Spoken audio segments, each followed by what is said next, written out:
কথা বলতে চাই, আমি বেঁচে থাকাকালীন যোগ্য প্রার্থীদের কারো চাকরি কেড়ে নিতে দেব না।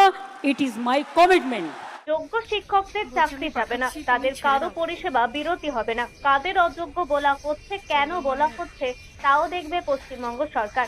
চাকরিহারা শিক্ষকদের নিয়ে বৈঠকে শিক্ষকদের এমনই আশ্বাস দিলেন রাজ্যের মুখ্যমন্ত্রী মমতা বন্দ্যোপাধ্যায়। সম্প্রতি সুপ্রিম কোর্টের রায়ে চাকরি হারিয়েছেন এসএসসির 26,000 শিক্ষক। তারপরে রাজনৈতিক চর্চা থেকে শুরু করে বিভিন্ন জায়গায় বিক্ষোভ দেখান চাকরিহারা শিক্ষকরা। তাদের পাশে থাকতে আজ কলকাতার নেতাজি ইন্ডোর স্টেডিয়ামে চাকরিহারা শিক্ষকদের নিয়ে বৈঠক করেন রাজ্যের মুখ্যমন্ত্রী। সেখান থেকে তিনি পরিষ্কার জানিয়ে দেন, কোনো যোগ্য শিক্ষকদের চাকরি যাবে না, তাদের কারো পরিষেবা বিরতি হবে না। কাদের অযোগ্য বলা হচ্ছে, কেন বলা হচ্ছে, তাও দেখবে পশ্চিমবঙ্গ সরকার। এছাড়াও তিনি বলেন, শিক্ষকদের হয়ে আমরা সুপ্রিম কোর্টে যাব, এর ব্যাখ্যা চাইব, রায়ের পুনর্বিবেচনা করার আবেদন করব। আদালত নেতিবাচক কিছু বললে বিকল্প ব্যবস্থা নেব।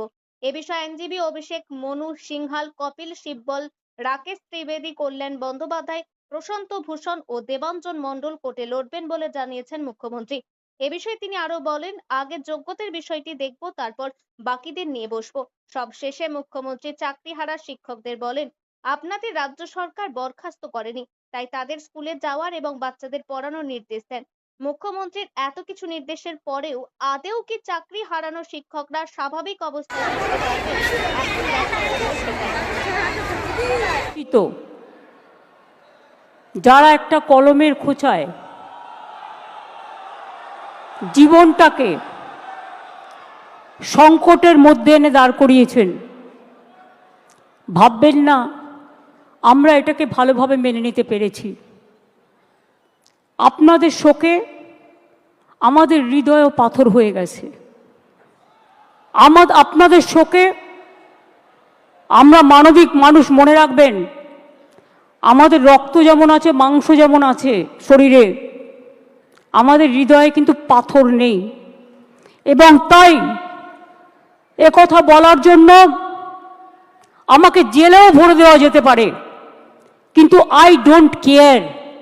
আমি মনে করি মানুষ যখন বিপদে পড়ল, সে লাল কি সাদা কি হলুদ বা সবুজ আমার দেখার দরকার নেই। তাদের পাশে দাঁড়িয়ে তাদের অহংকার, তাদের মর্যাদা, তাদের সম্মান, তাদের অস্তিত্ব, তাদের অস্মিতা সব কিছু ফিরিয়ে দেওয়ার দায়িত্ব আমরা কেউ অস্বীকার করতে পারি না। যারা যোগ্য, যারা বঞ্চিত হয়েছেন, আসুন আমরা দুটো ভাগে ভাগ করি। এখনো পর্যন্ত সুপ্রিম কোর্ট আমাদের জানাতে পারেনি কারা যোগ্য আর কারা অযোগ্য। আইনে বলা আছে 9,000 10,000 people can go scot free, but one innocent cannot be punished. এটা হচ্ছে আইনের প্রিন্সিপাল। 2022 থেকে খেলা শুরু করেছিল, একটা নোংরা খেলা। চাকরি দেওয়ার ক্ষমতা নেই, চাকরির কারার যাদের ক্ষমতা আছে তাদের আমি ধিক্কার জানাই। আপনাদের একটা জিনিস বুঝতে হবে, কোনটা মুখ আর কোনটা মুখোশ। কারা যাত্রাপালার মাধ্যমে আপনাদের ভুল বোঝাচ্ছে। রাজ্য সরকার সর্বতোভাবে প্রচেষ্টা নিয়েছিল। প্রথমে সিঙ্গেল বেঞ্চে, আমি যদি মিথ্যে কথা বলি আপনারা আমাকে ধরিয়ে দেবেন, কারণ আপনারা সকলে এর সঙ্গে অবগত আছেন। প্রথমে অভিজিৎ বাবুর বেঞ্চে, সিঙ্গেল বেঞ্চে একাদশ দ্বাদশ শ্রেণী বাতিল করে দেওয়া হয় লিস্ট। তারপরে ডিভিশন বেঞ্চে অন্যান্যদেরটা সবটাই করা হয় এবং সিবিআইকে কেসটা দেওয়া হয়। আমরা সিবিআইকে নন কোঅপারেশন করিনি। আমরা বলেছিলাম বাছুন কে যোগ্য আর কে অযোগ্য। যদি কেউ অযোগ্য হয়, তথ্য প্রমাণ দিয়ে প্রমাণিত করতে পারেন, নিশ্চয়ই গভর্নমেন্ট মানে এসএসসি সেটা মেনে নেবে, আমার মানতে কোনো আপত্তি নেই। কেউ যদি কোনো ভুল করে থাকে তার দায়িত্ব আমরা কেন নেব? আমরা চাই কোনো যোগ্য ব্যক্তির যেন চাকরি না যায়, এটা আমরা অলওয়েজ চাই। কিন্তু ব্যাপারটা কিভাবে বলা হচ্ছে, বলছে 26-এ ভোটে পরাজয় হলে আমরা চাকরি করে দেবো। যারা বলছেন আমি একটা কথা আপনাদের বলি, তারপরে আপনাদের কথায় আমরা কি করতে পারি আমি আসব। তার কারণ কদিন ধরে আমাকে প্রচণ্ডভাবে যে মানুষটা জানে না কি হয়েছে, যে মানুষটা কোনো ব্যাপারে আমি চ্যালেঞ্জ করে বলছি, আমি আমার জীবনে জেনে শুনে কোনো পানিশমেন্ট কাউকে দিইনি এবং মনে রাখবেন জেনে শুনে কারো চাকরি খাইনি। তাই অনেক বদ হজম হওয়া সত্ত্বেও আমি সিপিএমের একটারও চাকরি খাইনি, যারা 34 বছর অনেক অন্যায় করে গেছে। কারণ আমি বলেছিলাম বদল চাই, বদলা নয়। কিন্তু তার মানে এই নয় তুমি গিয়ে কেন অ্যাপ্লাই করলে। ফার্স্ট কোয়েশ্চেন আমার, whether Vikas Bhattacharya will be isolated or not politically. This is my first question. CPM has to answer why he is cancelling all this list. আজকে বাইরে আমার নামে বড় বড় কথা বলছো, আমি তো করিনি, আমি তো চাকরিগুলো দিয়েছিলাম, আমার সরকার দিয়েছিল। একটা দুটো কাজ করতে গেলে ভুল হতে পারে, সে ভুল সংশোধন করে নেওয়ার জন্য তুমি প্রশাসনকে সময় দাও, তা তো তোমরা দাওনি।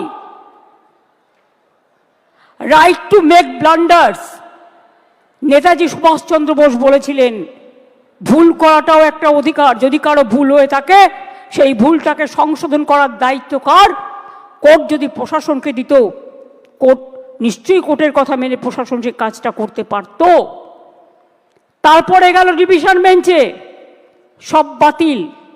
আমার মনে আছে সঙ্গে সঙ্গে আমি এডুকেশন ডিপার্টমেন্টকে বললাম সব ভালো ভালো লয়ার দিয়ে 2024-এ আমি দুর্গাপুরে মিছিল করছি ইলেকশনের সময়। তখন হঠাৎ খবর পেলাম যে, তখন কি খবর পেলাম শুনুন, যাদের ভালো লাগবে না তারা নিজেদের জায়গা মতো থাকতে পারেন, আমার কোনো অসুবিধে নেই, বাট যেটা দরকারি সেটা আমার বলতে হবে। আমার কথা আমি সারাক্ষণ গালাগালি খাবো আর আমার কথা আমি কাউকে বলতে পারবো না ভাই বোনেরা আমার, তা কি হয়? আমরা তো সবাইকে ডেকেছি।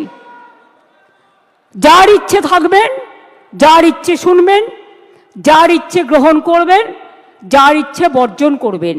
গণতান্ত্রিক অধিকার সবার আছে, কিন্তু মনে রাখবেন মানুষ যখন বিপদে পড়ে তাকে ধৈর্য ধরে শুনতে হয়।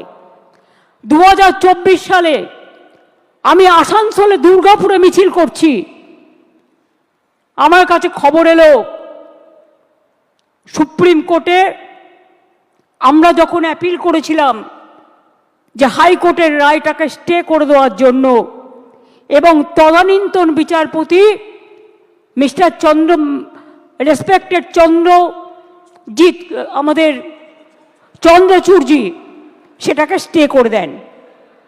অর্থাৎ হাইকোর্ট থেকে যে ভবিষ্যৎটা অনিশ্চিত হয়েছিল সেই ভবিষ্যৎটা তিনি নিশ্চিন্ত করে দেন। তারপর আবার দেখলাম আরেকজন বিচারপতি এলেন, একজন প্রধান বিচারপতির একটা রায়কে আর একজন প্রধান বিচারপতি সম্পূর্ণভাবে যোগ্য অযোগ্য না দেখে বাতিল করে দিলেন। মনে রাখবেন, আমায় যদি কেউ চ্যালেঞ্জ করে আমি কিন্তু চ্যালেঞ্জটাকে মোকাবিলা করতে জানি। আমি কোর্টকে বলছি না, এটা কোর্টের দোষ নয়, দোষ তো সেই মুখ আর মুখোশদের যারা আপনাদের নিয়ে খেলা করেছে। বাট আমি একটা কথা বলতে চাই, আমি বেঁচে থাকাকালীন যোগ্য প্রার্থীদের কারো চাকরি কেড়ে নিতে দেব না। It is my commitment.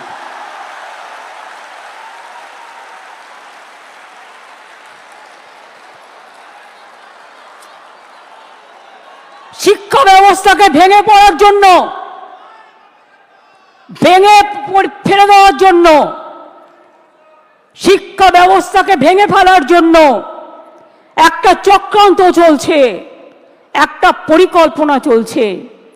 9, 10, 11, 12 টিচাররা gateway of the higher education তারা তৈরি করে, তারা অনেকে খাতা দেখছে, তারা অনেকে গোল্ড মেডালিস্ট আছে, তাদের জীবনে ভালো রেজাল্ট করে এসছে, সবাইকে চোর বলে দিচ্ছেন, সবাইকে অযোগ্য বলে দিচ্ছেন।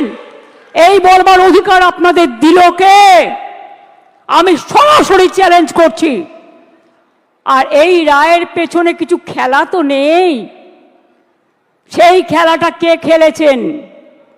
একজন প্রধান বিচারপতি স্টে করে দিচ্ছেন।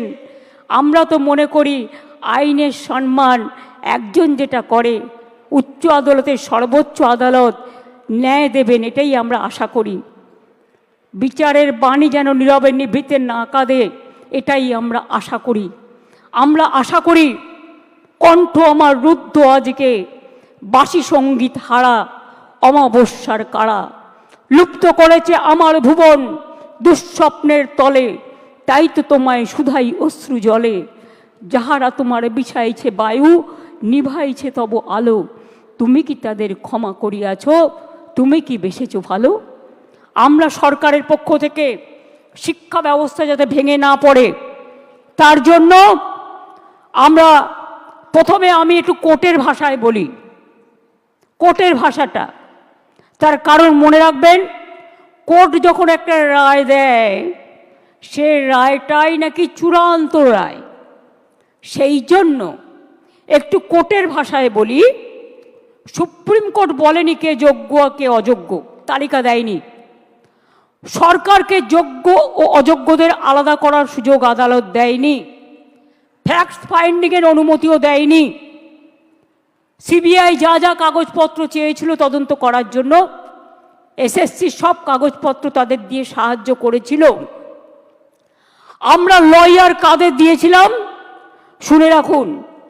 আমরা লয়ার যাদের দিয়েছিলাম এবং এখনও দেব, সেই লয়ার কারা একটু জেনে রাখুন, আপনাদের জানার প্রয়োজন হয়। তার কারণ, জাস্ট এ মিনিট,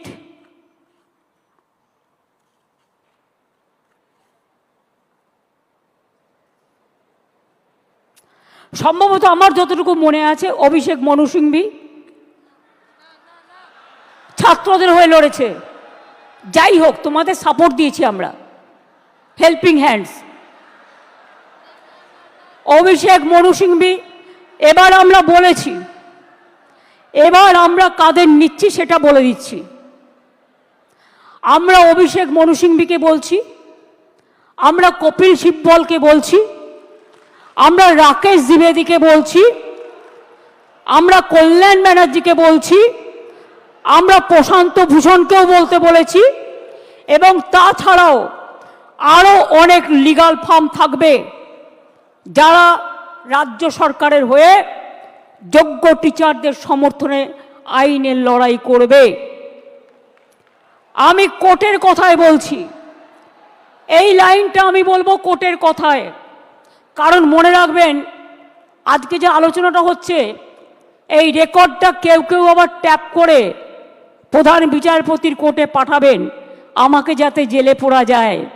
তাই মনে রাখবেন, আমি লটা জানি, আমি নিজেও লয়ার হিসেবে অনেকগুলো কেস করেছি। While we are bound by the ruling of the Honorable Supreme Court, যারা এটা কোর্টে পাঠাবেন ভালো করে শুনে নিন। While we are bound by the ruling of the Honorable Supreme Court, we are taking proactive steps to ensure that the situation is handled with the utmost care and fairness. We will explore all possible legal avenues, including seeking modifications of the judgment and other reliefs to provide justice to those who have been affected. যারা আজকে শিক্ষা কাঠামোকে সম্পূর্ণ ভেঙে দিয়েছে, আমি তাদের জন্য বলতে চাই, আমরা এটা নিশ্চিত করব। আমরা একটা ক্ল্যারিফিকেশন চাইব প্রথমে।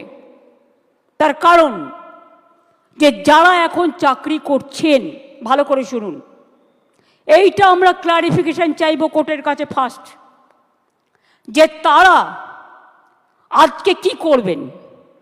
আপনারা যে বললেন নতুন করে পরীক্ষা নিয়ে লিস্ট করতে, আগে আমাদের জানতে হবে যে স্কুলের বাচ্চাগুলোকে তারা পড়াতেন, যারা স্কুলে যেতেন, যারা কাজ করতেন, যারা শিক্ষক শিক্ষিকারা আজও স্কুলে অনেকে যাচ্ছেন, তাদের জন্য আপনাদের কি ক্ল্যারিফিকেশন?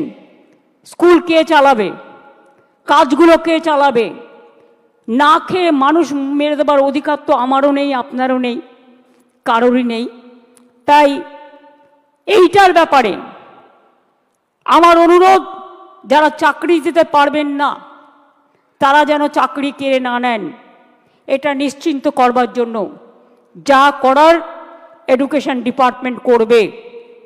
আদালতের রায় বেরোনোর 15 মিনিটের মধ্যে আমি নিজে চিফ সেক্রেটারি এডুকেশন ডিপার্টমেন্টকে দিয়ে ডিটেলস মিটিং করিয়েছি এবং আমরা আমাদের প্রসেস শুরু করতে বলেছি। আদালতের রায় বেরোনোর 2 ঘন্টার মধ্যেই চিঠি পাঠানো হয়েছে কমিশনকে। আমার বিশ্বাস, আমি আপনাদের বলছি, আমি এখন ভবিষ্যতেরটাও বলে রাখছি, ধরুন ক্লারিফিকেশনে বলে দিল না চাকরি করা যাবে না যতক্ষণ পর্যন্ত ফ্রেশ অ্যাপয়েন্টমেন্ট হবে না। আমায় দুটো দিক ভেবে রাখতে হচ্ছে, কোনটা মাইনাস হতে পারে, কোনটা প্লাস হতে পারে। ইফ ইট ইজ মাইনাস, তাহলে আমরা কি করব?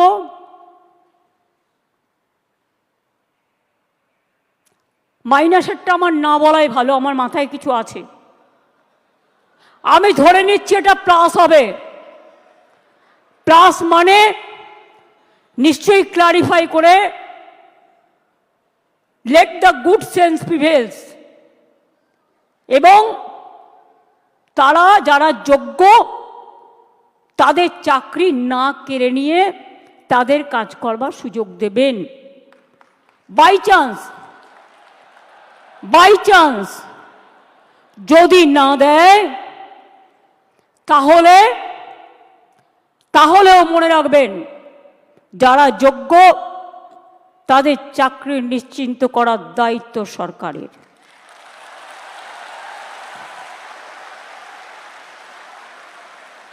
পরিষ্কার বলছি, কোনো রাগঢাক নেই। সুপ্রিম কোর্টের আইন অনুযায়ী করব। কিভাবে করব? যখন কেউ পথ দেখায়, পথের মধ্যেই পথ খুঁজে নেয়। পথে চলতে গেলে গর্ত আসতে পারে, পথে চলতে গেলে কিছু রাস্তা ভাঙা থাকতে পারে, বাট ভাঙা রাস্তা পেরিয়েই মানুষকে এগিয়ে যেতে হয় সফল রাস্তায়। এবং তাই মনে রাখবেন, আমাদের plan A ready, B ready, C ready, D ready and E ready. মনে রাখবেন, এই যোগ্য টিচারদের চাকরি যাতে কোনোভাবে না যায়। যদি বলে তোমাকে 2 মাসে প্রসেস করতে হবে, আপনাদের তো কেউ চাকরি টার্মিনেট করেনি এখনো পর্যন্ত, করেছে কি? কোনো নোটিশ পেয়েছেন? আপনার বিরুদ্ধে দুর্নীতি না যদি প্রমাণ করতে পারে তো কি আপনাকে কেউ যেতে বারণ করেছে? যান না, আপনি আপনার কাজ করুন না। আপনার কাজ কে বারণ করেছে? আপনারা বাচ্চাদের শিক্ষা দেবেন না? আপনারা বাচ্চাদের পড়াবেন না? আপনারা স্কুলগুলোতে ক্লাস করবেন না? হ্যাঁ, তখন যদি সুপ্রিম ভলেন্টারিলি সার্ভিস কিন্তু সবাই দিতে পারে, সেখানে কিন্তু আটকাবার কোনো জায়গা নেই কারো। সেখানে কি করে আপনাদের চলবে? ধরুন ধরে নিলাম ওরা করলো না, বলল না হবে না, তখন আমি কি করব? তখন আমি এডুকেশন ডিপার্টমেন্টকে রিকোয়েস্ট করতে পারি। কি রিকোয়েস্ট? এটা আমরা লিগাল আলোচনা করেই বলছি যে 2 মাস বলেছে তো 3 মাসের মধ্যে প্রসেস কমপ্লিট করতে হবে। যারা চাকরি করছেন, দাঁড়া, আরে ভাই, আমি মাইনাসটা তো বলে রাখবো। ধরুন যদি না করে সুপ্রিম কোর্ট, তাহলেও মনে রাখবেন অল্টারনেটিভ যা করার আমরা করব। এবং সেক্ষেত্রে আপনারা যাতে আবার চাকরি ফিরে পান তার ব্যবস্থা প্রসেসের মধ্যে দিয়েই 2 মাসের মধ্যেই কমপ্লিট হবে এবং আপনাদের চাকরি ব্রেক হবে না, কারণ আপনার এক্সপিরিয়েন্স এবং অ্যাডিশনাল কনসেশন আপনারা পাবেন যারা 10 বছর ধরে চাকরি করছেন। এটা মাথায় রাখবেন।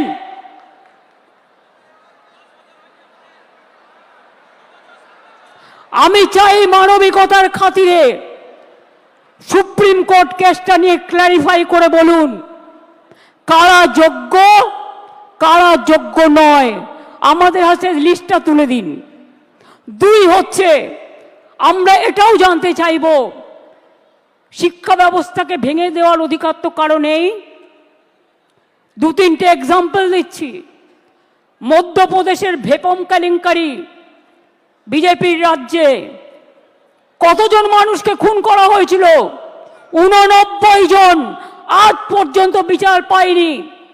নিট নিয়ে অনেক অভিযোগ উঠেছিল, সুপ্রিম কোর্ট নিট কিন্তু বাতিল করে দেয়নি। শুধু বাংলাকে টার্গেট করা হচ্ছে কেন? এটা আমরা জানতে চাই। বিহারে কি হয়েছে, রাজস্থানে কি হয়েছে, ইউপিতে কি হয়েছে? সিপিএম এর আমলে চিরকুট দিয়ে চাকরি হয়েছে এবং বিজেপি রাজ্যেও হয়েছে। অস্বীকার করতে পারবেন না।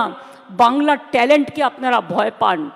কাজেই আজকে আমি এ কথা বলতে এসেছি, 2টো ভাগ এই পর্যায়ের, একটা যোগ্য আর একটা অযোগ্য। যোগ্যদের চাকরি যাতে যোগ্যরা ফিরে পায় মর্যাদার সাথে, সম্মানের সাথে, আমরা প্রথমে ক্ল্যারিটি চাইব। যদি ক্ল্যারিটি সুপ্রিম কোর্ট ক্লিয়ার করে দেয় আমরা সকলে গ্রেটফুল থাকব, আর যদি না করে তখন আমাদের রাস্তা থেকেই আমরা রাস্তা বের করে নিয়ে আপনাদের পাশে দাঁড়াবো, যাতে আপনাদের কোনো অসুবিধে না হয়। 2 মাস সাফার করলে 20 বছর সাফার করতে হবে না, আর ওই 2 মাসও পুষিয়ে দেবো। এটা মনে রাখবেন। আমার জীবনে কথা মানে কথা। আমি যদি কাউকে কথা দিই আমি লাস্ট পর্যন্ত সেই কাজটা করে দেখাই। কারো দোয়া ভিক্ষে চাই না, আপনাদের ভিক্ষা করে খেতে হবে না। আমি জানি অনেক পরিবার আছে যারা গাড়ির জন্য লোন নিয়েছেন, বাড়ির জন্য লোন নিয়েছেন, বাচ্চার পড়াশুনো চালান, বৃদ্ধা বাবা মাকে দেখেন, ওষুধের খরচা দেন, সংসার চালান, নতুন করে বিয়ে করেছেন, তাদের সংসার তৈরি করেছেন। আপনারা কি ভাবেন আমি এত বোকা যে তাদের সবটা বাতিল করে দেব? তারা অযোগ্য নয় জেনেও?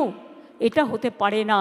যারা যোগ্য নিশ্চিন্তে থাকুন, ভরসা রাখুন, আস্থা রাখুন, পাবেনই, চিন্তা করবেন না। কারো চাকরি কেড়ে নেওয়ার অধিকার কারো নেই। আমরা ক্ল্যারিটি চাইব। ক্ল্যারিটি যদি না হয় আগে পেছে সব আমরা ওটাকে ভরাট করে দেব। Don't worry. আপনারা পড়াশোনা করুন, আপনারা বাচ্চাদের মানুষ করুন, আপনারা সার্ভিসে যান, ভলেন্টারিলি সার্ভিস করুন। কেন আপনারা ভলেন্টারিলি করবেন? তার কারণ আমাদের সুপ্রিম কোর্টে ক্লারিফিকেশনের জন্য যেতে হচ্ছে বলে আইন মোতাবেক আমরা চাই আইন আপনাদের সুরাহা করুক। আর যারা রাস্তায় দাঁড়িয়ে চিৎকার করে আমায় গালাগালি দিচ্ছেন তাদের বলবো, আপনারা তো চারিদিকে লোক পুষে রেখেছেন। এই রায় তো আপনারা কলকাঠি নাড়েননি তো। মমতা ব্যানার্জিকে খাস্তা করতে গিয়ে মনে রাখবেন টিচারদের চাকরি কেড়ে নেবেন না, ওদের জীবন যৌবন কেড়ে নেবেন না, যোগ্যদের চাকরি কাড়বেন না, যোগ্য প্রার্থীদের অমর্যাদা করবেন না। মমতা ব্যানার্জিকে 1000বার আপনারা মিথ্যে কথা বলতে পারেন, কুৎসা করতে পারেন, চক্রান্ত করতে পারেন। মনে রাখবেন সুস্থ বাঘের থেকেও আহত বাঘ আরো ভয়ঙ্কর।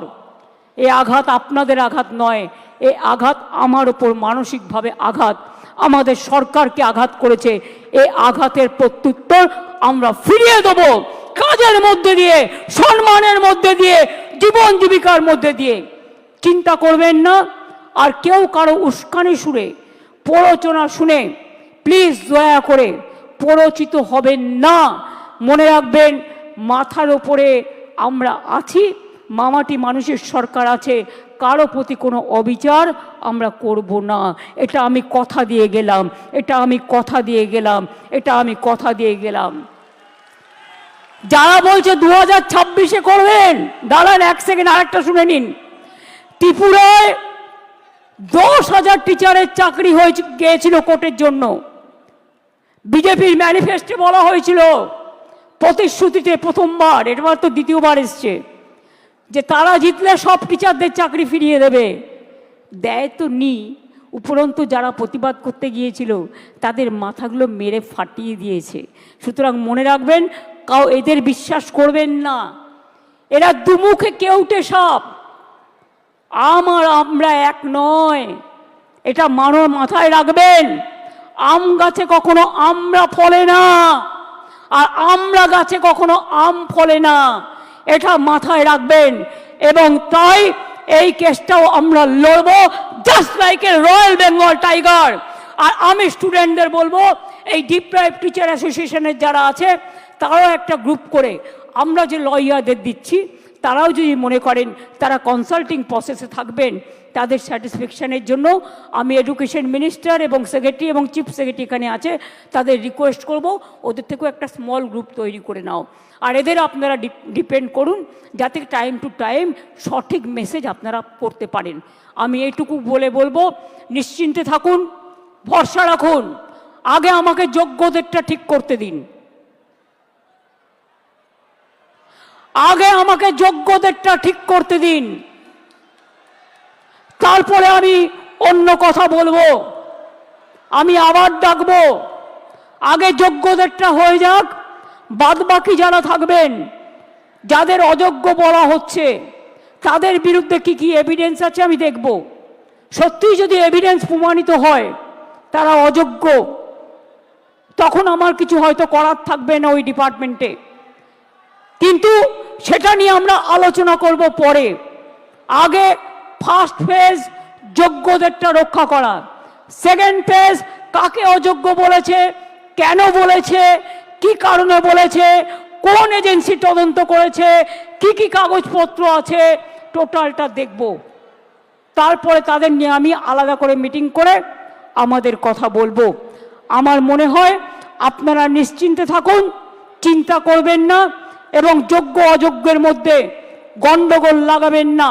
ভাই ঠিক আছে, ঠিক আছে, যে কেউ অ্যাপ্লিকেশন দিতে পারেন। আমি এটাই বলবো, নিশ্চিন্তভাবে আপনারা বাচ্চাদের শিক্ষা দিন এবং যোগ্যরা যারা আছেন শিক্ষা দিন, শিক্ষিত করুন। বাদবাকি যারা আছেন আমি বলেছি তো পরে কথা বলবো, তাদের সাথেও যখন সুযোগ হবে আমি নিশ্চয়ই তাদের কথা শুনবো। এবং ফার্স্ট আমাকে তদন্তটা করতে দিন, ফার্স্ট আমাদের তদন্তটা করতে দিন। আমরা দেখতে চাই, শুনুন, পথ যখন হারিয়ে যায় নতুন পথ একটা খুঁজে পাওয়া যায়। কাজেই দুটো পথই আমাদের কাছে, আমরা ক্লারিফিকেশন চাইব, আইনের ধারা অনুযায়ী কাজ করব, আইন মোতাবেক কাজ করব। বাট কারো চাকরি যাওয়াটা আমাদের ধর্ম নয়, চাকরি ফিরিয়ে দেওয়াটা, চাকরি করে দেওয়াটা আমাদের ধর্ম। আমি এইটুকু বলে আমি আশা করব শিক্ষক শিক্ষিকারা তাদের কাজে তারা যেমনভাবে কাজ করছেন তারা কাজ করবেন, তাদের যেন কোনো রকমভাবে কোনো অসুবিধে না হয়। শিক্ষক না হলে আমার শিক্ষা ক্ষেত্রটাই টোটাল কোলাপস করে যাবে, বাচ্চারা পড়াশোনা করতে পারবে না। অনেকে খাতা দেখছেন, তারা খাতা দেখতে পাচ্ছে না। ভাই দাঁড়াও, তুমি কি অযোগ্য লিস্টে আছো? দাঁড়াও, তুমি কি অযোগ্য লিস্টে আছো? তুমি যোগ্য না অযোগ্য লিস্টে? তো যোগ্যদেরটা তো বলে দেওয়া হয়েছে, আবার কি? We have said everything. I think it is clear, it is very clear, nothing is left out. বলে দিয়েছি যারা যোগ্য তারা পাবেন, চিন্তা করার কোনো কারণ নেই। গায়ের জোরে ফোর্সফুলি তর্ক করে কিছু হয় না, ভালোবাসার দ্বারা যেটা হয়। তাই আপনাদের বলবো, এরপরেও যদি কারো কিছু বলার থাকে, আপনারা যে স্মল গ্রুপ আমরা তৈরি করে দিচ্ছি তাদের মাধ্যমে এডুকেশন মিনিস্টারকে মিট করে কথা বলুন। আমি যোগ্যদের চাকরি কাটব না, যেমন করেই হোক কোনো না কোনো ব্যবস্থা করে দেব। আমি এটুকু আপনাদের বলতে পারি, চিন্তা করবেন না। আগে কোর্টে যাব, কোর্টে গিয়ে কোর্টের সিদ্ধান্ত জানবো, কোর্টে ক্লারিফিকেশন নেব, তারপরে কি ব্যাপার ওটা তো আমি আইনের ব্যাখ্যা বললাম।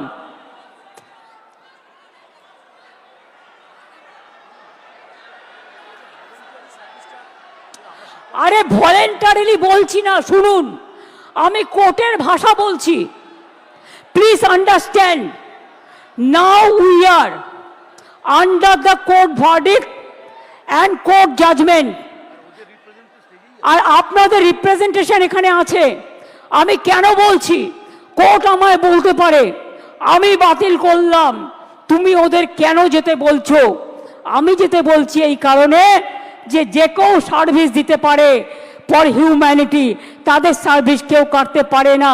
সুতরাং কোর্টের আইন মেনেই যোগ্যদের জন্য ওদের পথ দুটো খোলা আছে। মনে রাখবেন, কোর্টের আইনেই দুটো পথ খোলা আছে।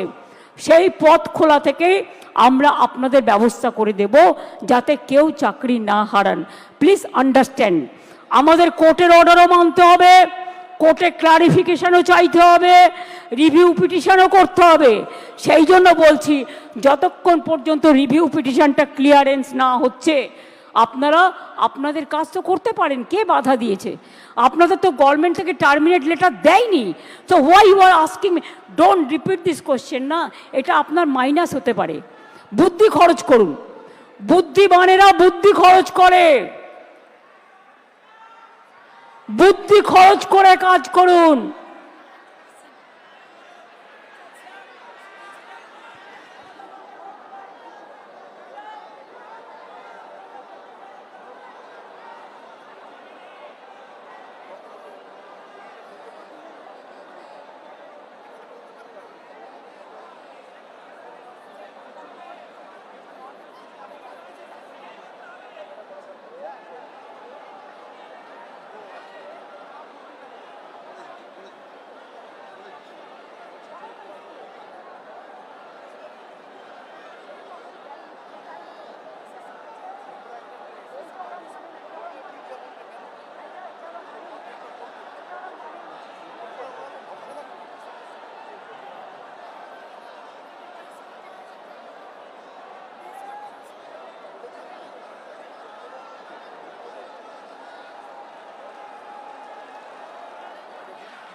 আমি দাবি করছি শিক্ষকের সঙ্গে যিনি যোগ্য শিক্ষাকর্মীও আছেন তারাও। আচ্ছা, যোগ্য শিক্ষাকর্মীও যারা আছেন তাদেরও আমি আলাদা করে দেখছি না, আপনারা আপনাদের কাজ করবেন। আর যোগ্য আর অযোগ্যদের লিস্টটা আমরা সুপ্রিম কোর্টের কাছে চাইব, ঠিক আছে? তারপরে আমরা ডিসিশন নেব। প্লিজ, আপনার চাকরি গেলে যেমন ক্ষতি, অন্যের চাকরিও যদি বিনা কারণে যায় যারা যোগ্য, সেটাও কিন্তু তাদের ক্ষতি, এটা মাথায় রাখবেন। তাছাড়াও সুপ্রিম কোর্ট আর একটা অপশান দিয়েছে। অপশানটা কি? যদি আপনারা কেউ পুরনো জায়গায় কাজ করে থাকেন, পুরনো জায়গাতেও আপনারা গেলে সেখানে আপনাদের নিয়ে নেবে। তিনটে অপশান সুপ্রিম কোর্ট দিয়েছে, এটা মাথায় রাখুন, ভালো করে কোর্টের আইনটা পড়ুন।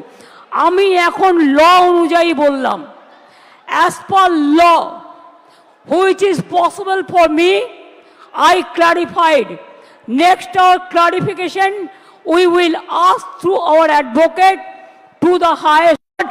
এটাই লাস্ট ওয়ার্ড, এটাই এ, এটাই বি, এটাই সি, এটাই ডি, এটাই এ, এটাই এ টু জেড। এই ভরসাটুকু রাখুন। আশা করি ভালো থাকবেন, সুস্থ থাকবেন, কাজ চালিয়ে যান। অনেক অনেক ধন্যবাদ। জয় বাংলা। এখন আরামবাগেই রয়েছে প্রাণ আইভিএফ ফার্টিলিটি সেন্টার। নিঃসন্তান দম্পতিদের মুখে হাসি ফোটানোর বিশ্বস্ত প্রতিষ্ঠান প্রাণ আইভিএফ ফার্টিলিটি সেন্টার দক্ষিণবঙ্গের মধ্যে সর্ববৃহৎ এবং সর্বপ্রথম এআরটি গভর্নমেন্ট রেজিস্টার প্রাপ্ত আইভিএফ সেন্টার এখন আরামবাগেই। অল্প খরচে আইভিএফ পরিষেবা, বন্ধ্যাত্ব চিকিৎসার এক অভিনব অধ্যায়। প্রাণ আইভিএফ ফার্টিলিটি সেন্টার একেবারে অল্প খরচে পুরুষ ও মহিলার বন্ধ্যাত্ব পরীক্ষা, বন্ধ্যাত্ব চিকিৎসা সবকিছুই হয় আমাদের প্রতিষ্ঠানে। সুচিকিৎসার মাধ্যমে মা ও বাবা ডাক শুনতে পারবেন নিঃসন্তান দম্পতিরা। তাহলে আর দেরি কেন? আজই যোগাযোগ করুন প্রাণ আইভিএফ ফার্টিলিটি সেন্টারে। ঠিকানা বসন্তপুর, আমতলা, 2 নম্বর রেলগেট, আরামবাগ, হুগলি। যোগাযোগ নম্বর 7865858781 অথবা যোগাযোগ করুন 7908098172 এই নম্বরে।